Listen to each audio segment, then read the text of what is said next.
Welcome to Market Peeker. Ever heard of stablecoins and wondered what makes them so stable?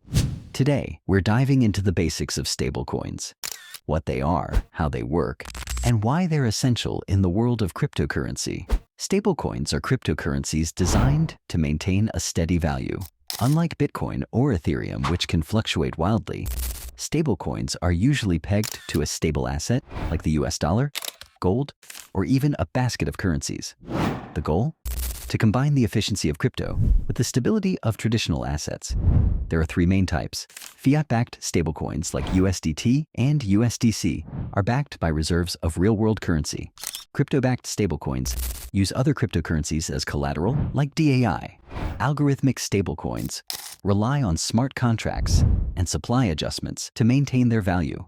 Why use them?